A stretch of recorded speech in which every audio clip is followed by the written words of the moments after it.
Oke, alhamdulillahirrahmanirrahim. Assalamualaikum warahmatullahi wabarakatuh. Salam jumpa kembali sahabat Egg Insight dimanapun Anda berada. Terima kasih banyak. Selamat berjumpa kembali bersama saya Coach Eka Chandra. Menyapa Anda dalam Egg Insight Series bersama dengan ISQ Karakter. Senang berjumpa kembali dengan Bapak Ibu semua, sahabat sekalian, dan selamat bergabung bagi yang baru menemukan kanal YouTube Egg Consulting ini. Selamat berjumpa bersama dengan kami. Setiap hari Senin sampai dengan hari Minggunya, kami akan menyapa Anda dengan beragam menu pilihan untuk mendevelop tim Anda, organisasi Anda, kita bareng-bareng sharing, gitu ya. Silakan persiapkan diri Anda berada dalam ruangan yang kondusif. Pastikan Anda nyaman, enjoy menikmatinya di Minggu pagi. Wah, dengan kopi hangat Anda, minuman favorit kesukaan Anda, monggo silakan. Mari kita mulai, kita lanjutkan kembali seri Egg Insight bersama dengan SQ Karakter di kesempatan yang berbahagia. Baik, pagi. Pagi.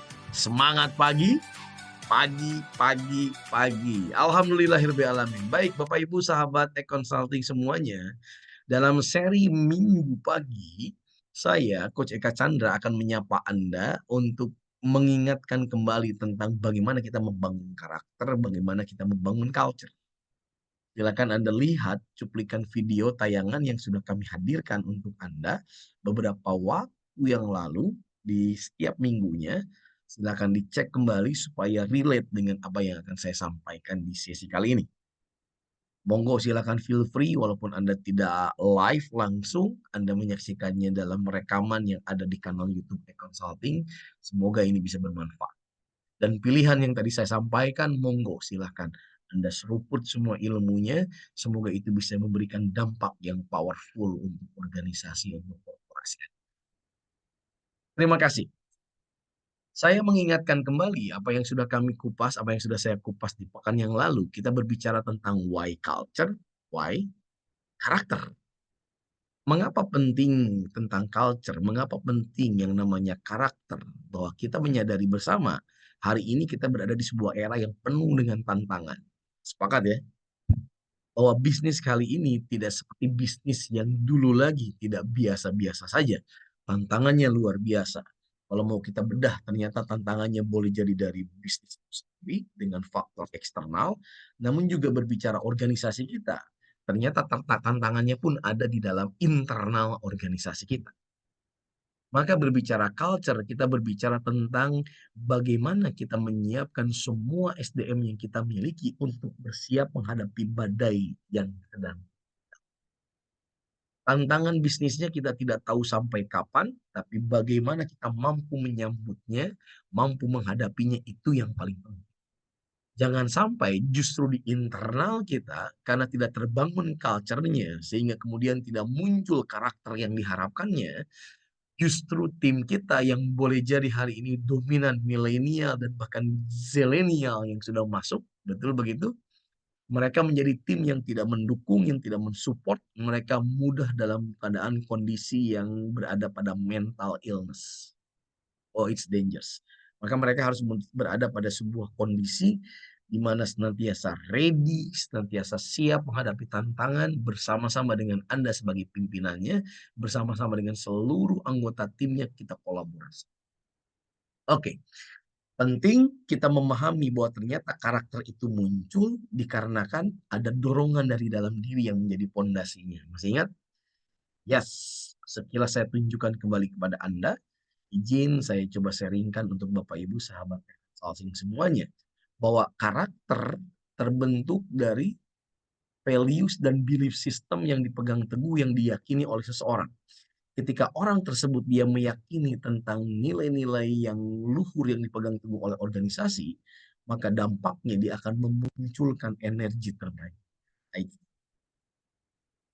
Dia akan berperilaku seperti apa yang dia yakini dipegang teguh, dan pada ujungnya dia akan menunjukkan perilaku yang kita harapkan, dan jikalau terus berulang ini akan menjadi gitu. Oke. Nah, oleh karenanya Bapak Ibu, kemarin saya sudah membahas bahwa culture itu berbicara tentang nilai inti dan tujuan inti organisasi. Kompas dan Jangkar. Masih ingat? Coba cek lagi video yang pekan lalu. Silahkan. Kompas dan Jangkar ini menjadi guidance ketika kita menghadapi sebuah tantangan bisnis. Nah, pertanyaannya sekarang apa yang menjadi Kompas dan Jangkar? Silahkan cek videonya. Bahwa itulah nilai inti organisasi, itulah tujuan inti organisasi. Nah, penting untuk kita hari ini, terutama Anda sebagai bagian dari leader, untuk memastikan nilai inti dan tujuan inti itu difahami oleh seluruh SDM yang ada di dalam organisasi. Bagaimana nilai-nilai yang dipegang teguh, yang diyakini tadi, terinternalisasi. Itu dia. Buy-in, bahkan ownership yang muncul dari seluruh pegawai di organisasi Anda. Jadi bukan hanya seorang leadernya saja yang dia menyadari pentingnya tentang culture yang di dalamnya ada nilai inti dan tujuan inti tadi. Tapi bagaimana semua anggota tim kita pun menyadari pentingnya akan nilai dan tujuan inti organisasi. Maka kita perlu menanamkan inilah yang disebut dengan values internalization. Bagaimana hari ini di sesi ini kita mengupas sekilas pentingnya menanamkan nilai-nilai organisasi, budaya organisasi pada seluruh anggota tim kita. Sebab ketika dia tidak tertanam, dia tidak kokoh, dia tidak menjadi tiang pancang, dia tidak menjadi pondasi. Yang justru dampaknya ketika menghadapi tantangan dalam dunia pekerjaan, itulah yang terjadi, yang saya bahas di pekan yang lalu. Bagi mereka, mana mereka mudah mengeluh, mudah down, moodnya kurang baik, kemudian mereka berada pada low level energi, ya tentu akan berdampak pada bisnis. Nah, bagaimana Bapak Ibu, sahabat sekalian, sahabat e-consulting semuanya, Anda memastikan nilai-nilai tadi bukan hanya Anda yang pegang, bukan hanya diyakini oleh kita sebagai leader, tapi Anda pun menanamkannya kepada seluruh SDM. Kita tanamkan, kita tancapkan. Oke, kalau kita berbicara tentang dunia bisnis saat ini, betul ya? Ini riset yang mengatakan bahwa Dr. Ari sering mengupasnya bersama-sama dalam setiap sesi beliau. Ari De Geus dalam bukunya The Living Company, dari perusahaan-perusahaan yang eksis di dunia yang mampu bertahan hingga lebih dari 100 tahun adalah mereka yang mampu melestarikan nilai inti dan tujuan. Kembali kompas dan jangkar itu harus ditanamkan.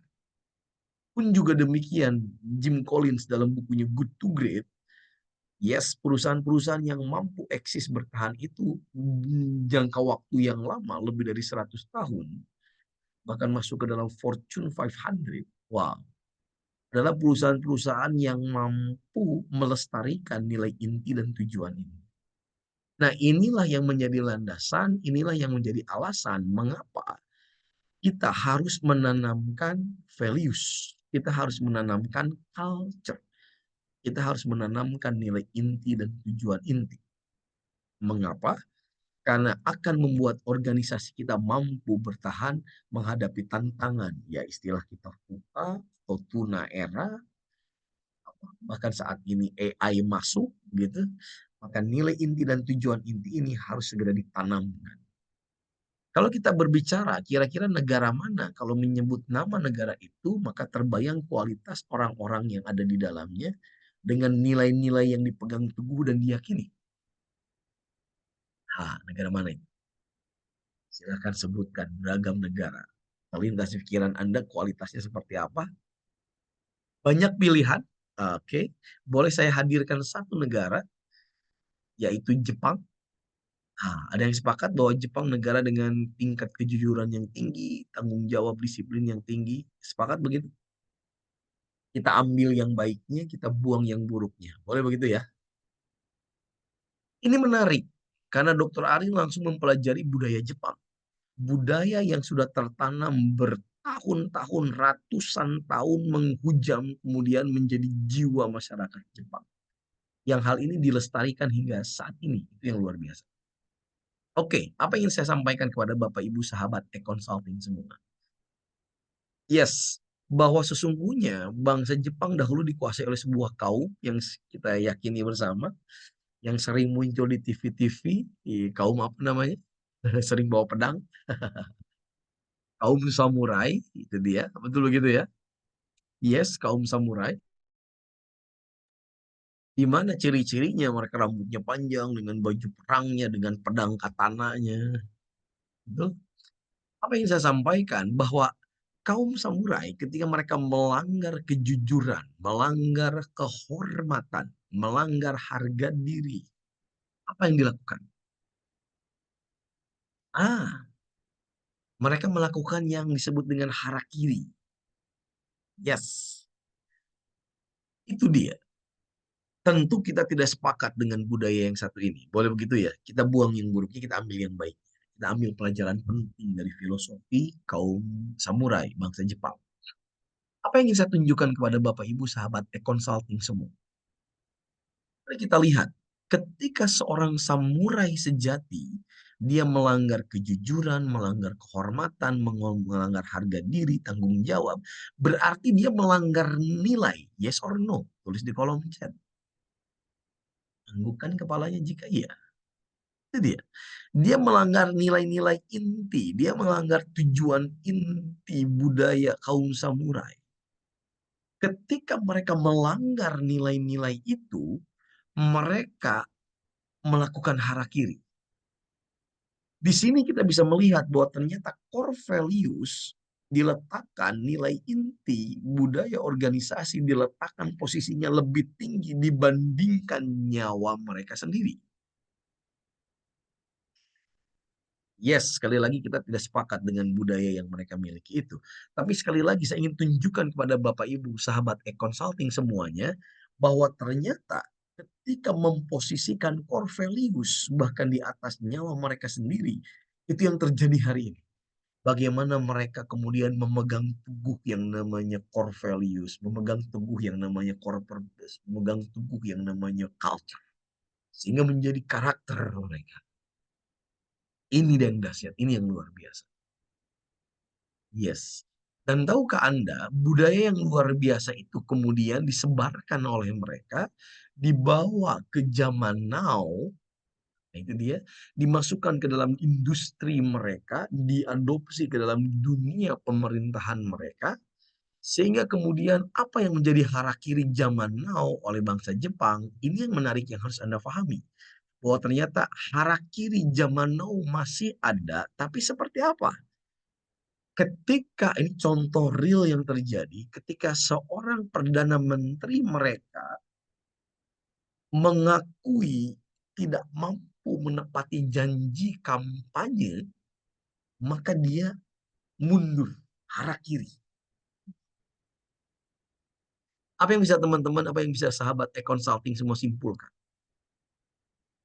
Bayangkan gagal menepati janji kampanye. Janji itu kan menjadi sebuah komitmen, menjadi core values, menjadi prinsip yang dipegang teguh. Dan ketika gagal, dia mundur. Inilah harakiri zaman now, di mana dia meletakkan posisi nilai inti, core values, core purpose di atas jabatannya sendiri. Itu yang perlu kita contoh. Apalagi, ya mari kita lihat terjadi juga dengan Menteri Luar Negeri mereka, Seiji Maehara, mundur mengaku menerima sumbangan 3.000 US dollar dari pihak asing. Bayangkan mereka berdua itu menunjukkan kualitas ketika mampu memegang teguh core values, core purpose, culture, dan letakkan tinggi di atas segalanya, melahirkan orang-orang yang militan. Nilai-nilai tersebut terhujam ke dalam diri. Nah, inilah pentingnya values internalization. Sekarang coba kita lihat, cross check. Di mana kita letakkan posisi nilai inti dan tujuan inti organisasi. Di mana selama ini kita letakkan core values, core purpose organisasi dalam diri teman-teman kita, SDM kita. Apakah dia sudah berada pada kualitas tertinggi? Jadi ya, atau justru di bawah? Sehingga kemudian tidak sedikit kita melihat, mendengar, dan merasakan justru pelanggaran-pelanggaran terjadi dilakukan oleh internal kita sendiri. Jadi tantangan PR bisnis kita hari ini bukan hanya dengan pihak eksternal, betul begitu? Tapi di internal kita pun yang mungkin boleh jadi menjadi. Ini yang ingin saya sharingkan untuk Anda, ini yang ingin saya sampaikan untuk Anda di sesi yang singkat ini. Bahwa penting setelah kita memahami kompas dan jangka, penting setelah kita memahami nilai inti, tujuan inti yang menjadi guidance menghadapi tantangan bisnis yang ada, baik internal maupun eksternal, maka selanjutnya kita wajib menanamkan hal itu kepada anggota tim kita. Menginternalisasikan sehingga mereka militan dengan nilai-nilai tersebut. Selamat menjalankan, selamat mencobanya, berproses, tidak bisa seperti membalikan telapak tangan, tidak mungkin. Dan ini sebuah journey bagaimana Anda mampu menanamkan nilai-nilai tadi ke dalam diri anggota tim. Bapak Ibu yang kami hormati, saya berharap dalam sharing-sharing singkat seperti ini yang kami hadirkan untuk Anda bisa menjadi penyegaran untuk Bapak Ibu semuanya, merefresh diri Anda dan juga semua anggota tim Anda, maka ajak mereka untuk menyaksikan sama-sama kanal YouTube Egg Consulting dalam Egg Insight. Silakan share informasi ini kepada teman-teman Anda sehingga mereka pun bisa menikmati semua berita-berita kebaikan ini, mendevelop diri mereka bareng-bareng sama-sama kita sharing. Dan bahkan boleh bantu follow, silahkan subscribe, yang hingga kemudian kami bisa terus sharing untuk Anda dalam hal kebaikan. Terima kasih banyak, selamat mencobanya, selamat menikmatinya, selamat meluangkan waktu Anda menanamkan nilai-nilai core values organisasi Anda kepada anggota tim Anda. Intinya, just do it. Ingin lebih masif? Kami siap. Consulting, GSQ Group siap membantu Anda, menjemput Anda untuk kita tanamkan nilai-nilai organisasi Anda pada seluruh pegawai ada di sini. Kita lakukan pada banyak organisasi, ini siap. Terima kasih, tanamkan, perlahan, berproses. Sampai jumpa lagi dalam Egg Insight berikutnya. Insya Allah di pekan depan kembali saya akan menyapa Anda dalam Egg Insight tentang Values Internalization edisi. Mohon maaf lahir batin. Assalamualaikum warahmatullahi wabarakatuh. Salam sejahtera untuk kita semuanya. Pagi.